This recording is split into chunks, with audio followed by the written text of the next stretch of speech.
जय हिंद दोस्तों, आज बहुत ही महत्वपूर्ण खबर लेकर आप लोगों के लिए लाए हैं। ठीक है, यह आपका है ना, समझिए।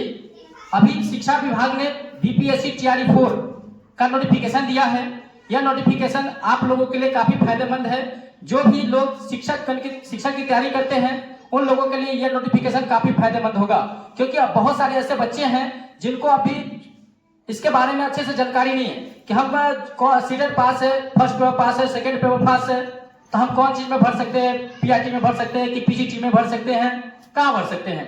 तो आपने सीटेट पास किया है या स्टेट पास किया हुआ है या बीटीटी पास किया हुआ है, जो भी पास किया हुआ है उसके लिए आपके लिए कौन कौन से है ना सेक्टर मिलेगा, इस चीज को समझिए, और ताकि आप है ना जो पेपर भरिएगा उसमें किसी प्रकार की गलती ना होगा। ठीक है, दूसरी बात कि अगर आप एग्जाम देने सॉरी इसकी फॉर्म भरेंगे तो आपको कौन कौन सी दस्तावेज लगेगी, इन सारे है ना सारे जानकारियों को इस वीडियो में मैंने लेकर आया है। ठीक है, तो शुरू करते हैं यह वीडियो।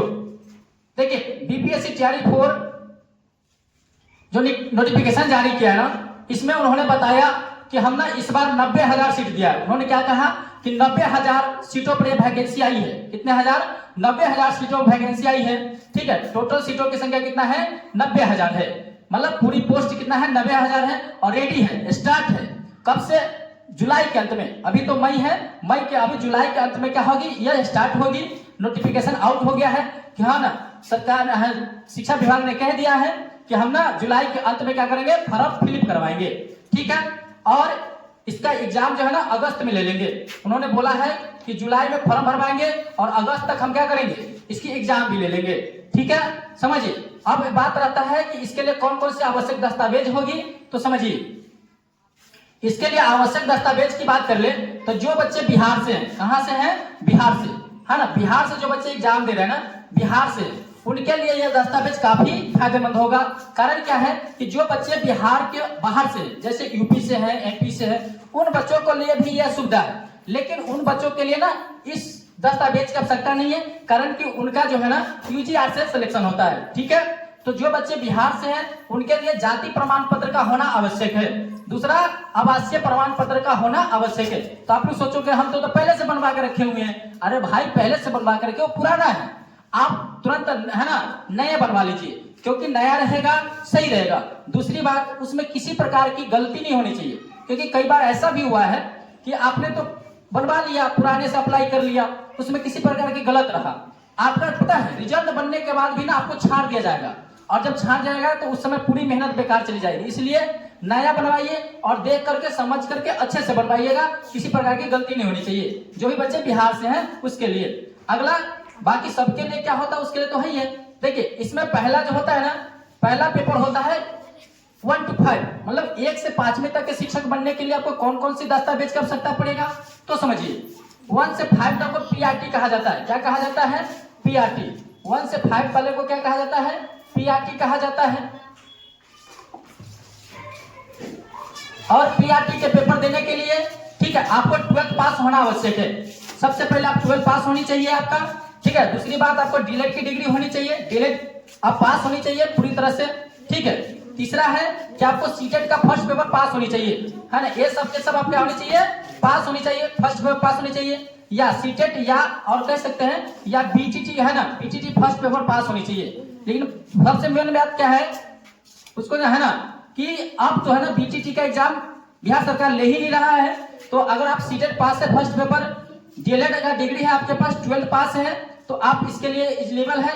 1 to 5 के लिए फॉर्म आप भर सकते हैं। ठीक है, अगर आप 68 का टीचर बनना चाहते हैं तो आपके लिए सबसे पहले डिग्री होनी चाहिए, स्नातक होनी चाहिए। वो भले आपको है ना आर्ट्स हो या साइंस हो, ठीक है, या आप है ना कॉमर्स हो, कोई किसी भी चीज से आपको क्या होनी चाहिए? आपको एक डिग्री होनी चाहिए, मतलब आप स्नातक पास होनी चाहिए, आपके पास डीएलएड या बीएड की डिग्री होनी चाहिए, और सीटेट सेकेंड पेपर पास होनी चाहिए, और बीटीटी का भी सेकेंड पेपर पास होनी चाहिए। अगर ये आप पेपर पास नहीं है, अगर आप आगे समझिए, अगर 6 to 8 वाले समझ गए होंगे आप। अब देखिए, अगर आप 9 to 10 का टीचर बनना चाहते हैं तो सबसे पहले आपके स्नातक तो होनी चाहिए। स्नातक क्या होनी चाहिए?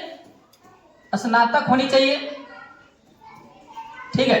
स्नातक के बाद आपको क्या होना चाहिए, बीएड की डिग्री होनी चाहिए।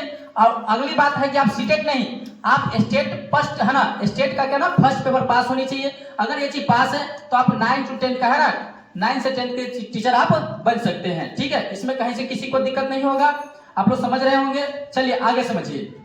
अगला है, अगर आप 11वीं 12वीं के टीचर बनना चाहते हैं तो आपको सबसे पहले पीजी की डिग्री होनी चाहिए, बीएड होनी चाहिए, और स्टेट का ना एसटीटी का है ना सेकेंड पेपर आपका होनी चाहिए, पास होनी चाहिए। अगर ये सारे पेपर आप पास हैं है ना, ये सारे पेपर आपके पास एलिजिबल है तो आप इसका फॉर्म भर सकते हैं, ठीक है। रह गई बात, जो है नोटिफिकेशन आपको जुलाई के अंत में आ जाएगा। कब आ जाएगा, जुलाई के अंत में इसकी फॉर्म भराएगा। और ऐसा माना गया है कि आपको अगस्त से सितंबर तक, अगस्त या सितंबर तक इसकी एग्जाम ले ली जाएगी। और उसके जस्ट है ना बाद आपको रिजल्ट भी देकर आपको क्या किया जाएगा, आपको इसकी सिलेक्शन भी हो जाएगी। क्योंकि अभी यहाँ पर अब वोट की माहौल है, बिहार में वोट होने वाला है और ये सारे प्रक्रिया जो है ना वोट से पहले हो जाएगा, ठीक है।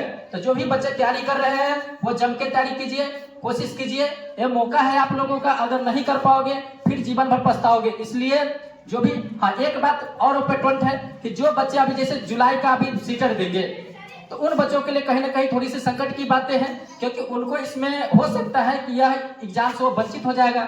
हाँ लेकिन ऐसा अगर सरकार सोचता है कि नहीं, जो बच्चे सीटेट देगा वह अपेयर होकर भी अगर भरना चाहे, अगर वह अपेयरिंग कर दे आप लोगों के लिए तो आप लोगों के लिए फायदेमंद होगा। लेकिन जो बच्चे, अगर सबसे पहले बात तो कारण है बच्चे क्या, सबसे पहले बात कारण है कि जो जुलाई का सीटेट जो होने वाली है अभी उसकी कोई जानकारी नहीं है। तो हमें जो लगता है ना, इस बार अगर जो बच्चे सीटेट के लिए बैठेंगे उन बच्चों के लिए कहीं ना कहीं यह नोटिफिकेशन भारी पड़ेगा, उनके लिए कहीं हो सकता है कि उनके हाथ से यह चला जाए, ठीक है। धन्यवाद, जय हिंद।